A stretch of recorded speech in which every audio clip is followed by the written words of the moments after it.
Hey guys! Alright folks, we're here today to talk about Whitechapel, the band in the video that won the Patreon poll of the week.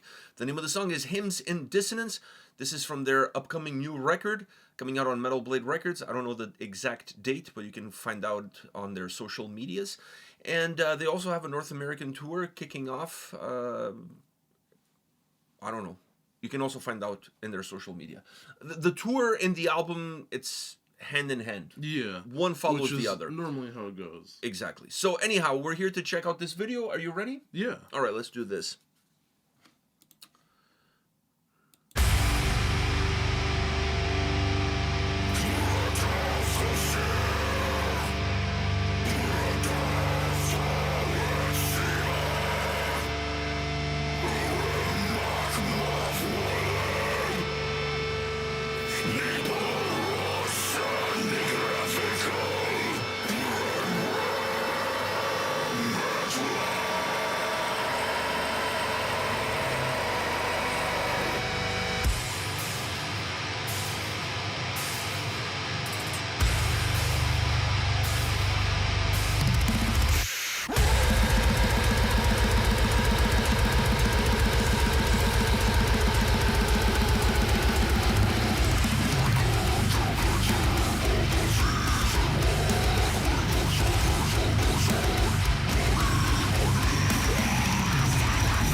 I'm not gonna lie. I was kind of hoping that they would burn the dude from Imperial Triumphant.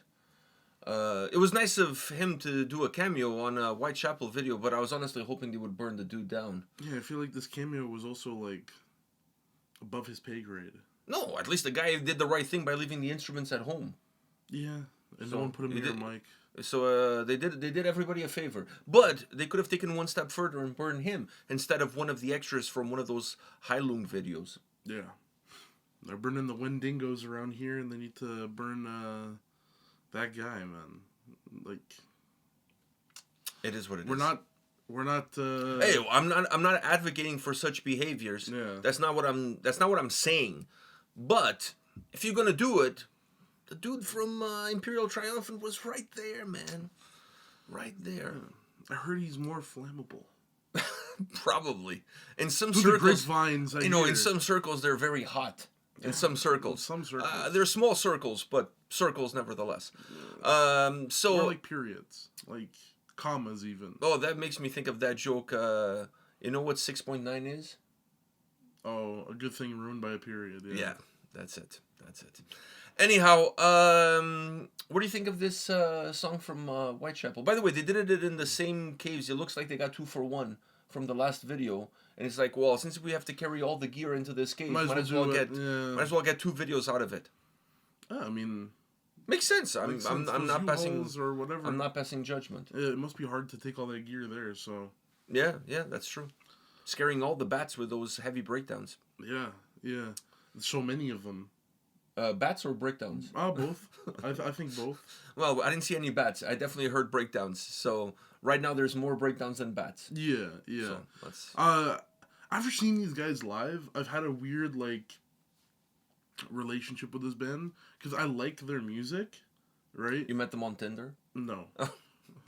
But I like their music, and then when we saw them live, I felt like I didn't get a good experience because it was a weird bill. I don't think it was a weird bill. I think it was a weird they should have been first, if anything. No, or maybe after. They cannot be first on that bill. Are you out of your fucking mind? It's just that you have 2 bands that are super hyped before. Yeah. There's no way they can be before those 2 bands. These guys, putting these guys after Kublai Khan Texas. Listen, anybody that comes after Sangisuka and Kublai Khan Texas is gonna have a hell of a time. Bringing the energy level to the same level as those 2 bands did before. I don't care who you are. You could put Slayer after them, and even Slayer is gonna have a hard time reaching the epic levels of greatness that Kublai Khan Texas delivers on a live performance. Yeah. I just don't see Tom Araya saying, "Let your ball swing, bitch." I just don't see that happening. Maybe during Raining Blood, maybe, or in South of Heaven, maybe he'll say. Say my name, bitch. I don't know, maybe, but that's really a stretch. I don't see Tom Araya doing any of those things. Yeah. But it's just that these guys, I've seen them more than once. I've seen these guys live a few times. My experience watching Whitechapel live has always been a band that is super tight. If you're going there to see and hear what you hear on the record, man, you're gonna get it. Yeah. Because these guys don't miss a fucking note. They're super tight as a band live, both musically and vocally. And from that standpoint, there's no finger to point at. The issue for me was just the level of energy on stage. The 2 bands that came before, they played like they were hungry. Yeah. They played like a rookie in the NBA that's trying to earn a spot on the team. Yeah, man. They came on and they played like LeBron James, who's already on the team, so you don't really have to do much. You're already on the team. You already have a legacy. It's like watching Yuki Kawamura and then watching LeBron James. Yuki is gonna work his ass off because he's not LeBron James. No, if you're gonna go with an Asian, if you're gonna go with an Asian reference, you have to bring Lin. No, because he's the GOAT of the Asian basketball world. Yao Ming. Dude, Yao Ming. Lin came at a time where there was no Yao Ming. There was no Asian person in the NBA. It was after Yao Ming. Was he after Yao Ming? I thought he was before. No, what the fuck? But still, he's a short Asian dude. Yao Ming was a fucking power. Dude, he's taller than Yuki Kawamura. Yuki Kawamura is 5'8" or 5 something. He's short. I haven't seen him. He plays for does he play for Memphis? I think he plays for Memphis. Dude, watch his clips. He works so hard because he's small, so he can really just shoot and pass the ball, and that's all he does. Is he passes the ball behind the back. He plays like white chocolate. Oh. He plays like white chocolate. All right. But then he also presses really high up. So like after already getting the basket, he goes and he's like pressing really high up because he works. He has that like. So he's more like a wonton. No. Okay. I couldn't think of an Asian dessert. Oh, so you're thinking of white chocolate. Okay, what's the Asian version of white chocolate? No, I went for a cheese wonton. Like, you gotta admit, the cheese wontons are pretty good. Those are almost like a dessert in itself. All right? Deep fried wontons with cheese inside. And crab. No, the cheese ones. No, the crab, but it has crab in it too. It has a crab in it too? Uh-huh. My taste buds don't make it past the cheese. Anyhow, getting back to the song, what do you think of this track? It's a good track. It has it does like break quite a bit. But I feel like every time it comes back from that break, it just keeps kicking you in the chest. So you're like... It keeps getting heavier. Yeah, so you're like... in a normal song, I would be kind of pissed that, like, okay, we get it. You know, stopping the song here and there is like... It was cool the first time, and then it got old the second time. But here, it's cool the first time, and then they make it cool the second time, and then they just, like... It just gets heavier. It just gets heavier and way more brutal. And it allows you to just, like, look past that, right? For me, one of the highlights of the track is also the vocal performance. Bringing in some of those cleaner vocals and mixing it all up. I was actually surprised from the way the song started. And I'm like, okay, are we going to get... And then he went with the clean vocals, and I'm like, okay. Like, he didn't overuse them. He used them in the parts where they're needed. I thought you could even use it more, in my opinion. Not a lot more, a little bit more. Maybe, but I think with the harsh vocals, he kills you. He just kills you with those harsh vocals. And also, they're not even like... I like his harsh vocals because they're also... Some of them are like more of like the heavier ones where it's... You really gotta listen. Your prototypical deathcore approach. Yeah, where you really gotta listen to hear what he's saying and whatever. But some of them are the harsh vocals I like, where I can still, understand what he's saying. Capture the essence. Exactly. And I like that shit. I feel like this is a band that, man, they have an incredible legacy musically, in terms of their discography, incredible legacy. And I feel like with this record, the impression that I'm getting based on the singles is that it's going back a little bit more to the primordials of the band, to the earlier origins. They're like... Sorry, I didn't notice. It says Man on Fire, and they gave him credit. Yeah. The dude he was hot. He was hot. So, of course you gotta give him credit. Yeah, of course. You gotta give credit. But it's just funny how his name is Man on Fire. No, it was just... That's not his name. It's just to identify... No, identify him as Man on Fire. Yeah, not one of the minions. Or the cultists, whatever they're calling them. Anyhow, this is cult list. The point I'm trying to make here is that this album to me feels a little bit like it's going to be like a, what do you call it? Like a return to the origins, because they've had some records where they've gone. I'm going to say more like they've never gone full progressive. Like you never go full retard. You know what I mean? Yeah. So they've never gone full progressive. By the way, that's a reference from Tropic Thunder. It's a reference. Like if you don't know, then it's the stupidity is on you. It's not on me. All right. Okay. It's not a word that obviously should be saying. But plus, we're in Canada, so retard here means something completely different. It just means you're late. So anyhow, just go to an airport. You're gonna find a ton of flights are all retarded. We've been on a few of those, by the way. Recently too. Like we've been on a few retarded flights. So anyways, the point that I'm saying is that this record, I just got this feel like it's going a little bit back to the origins, because like I said, they've gone a little bit progressive, technical progressive, not full on like Opeth, you know what I mean? But they've gone. God, it's not. They've dabbed in other worlds outside of what they've been known for and what they're one of the OGs of.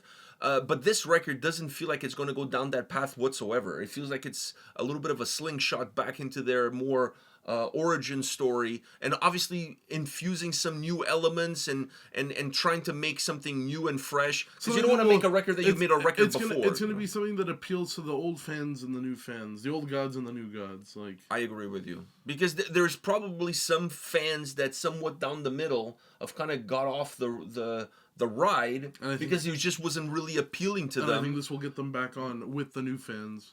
Yeah. I think this is going to be a record that's going to appeal to everybody. Yeah. The ones that like the more progressive stuff is still going to like this. The ones that like the original stuff but didn't like the more progressive stuff is still going to like this. People who've never heard of Whitechapel, they're getting into the genre right now and listening maybe through Lorna Shore. I feel like Lorna Shore is a gateway band. I can't believe I'm saying this, but I feel like Lorna Shore is a gateway band. They're on Spotify. It's like, oh, okay, just press shuffle. Okay, Whitechapel. I didn't know he was white. Fuck, I thought you were going to go like Jack the Ripper on me, but like Whitechapel, I didn't see that happen. Whitechapel? Yeah, I know. I get it. I got it. You know, I'm not slow. I got it. I know. Having said that, only recently I realized that the name of the band comes from the whole Jack the Ripper thing. Because the murders happen in Whitechapel. Oh, is that really what it is? What else could it be? Like they saw when they were driving home one day from practice, it's like, what are we going to call our band? Hey, there's a nice Whitechapel over there. Maybe we should stop there for a prayer or two. No, they're not a Christian rock band. You know what I mean? No, but Whitechapel, like, I don't know. It has to be. Like, there's no other option here. I don't think it's based off the but I think it's based off of that. It has to be. They got the idea from that. The murders happen in Whitechapel. So like it's like if you named your band Amity Affliction. You know, you probably watched the movie and you liked it and whatever, and you decide to name your band after that.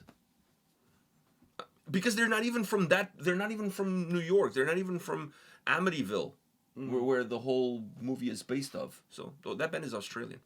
Anyways, it's a play on words. There's not quite the same word, but it's Amity Affliction, Amityville horror. You get my point. Anyhow, are we good? Yeah, I was just trying to think of jokes now. That's what I feel like. That's what the end of our videos become. Once you say something, then it starts going into the brain. It's like, fuck, I'm thinking of like 13 other things, like Whitechapel. Why don't they do White Castle, Whitechapel? They could do like a concept record about Jack the Ripper. They could. I don't think that's their feature, thing. King Diamond on a track as Jack the Ripper. I almost said Black Diamond. Black Diamond, like the cheese brand. I thought about the credit card. Oh shit! Fuck. Anyways, it just tells you where our heads are. A big brick of Black Diamond cheese. All right, I can't have cheese. I'm lactose intolerant. Oh shit!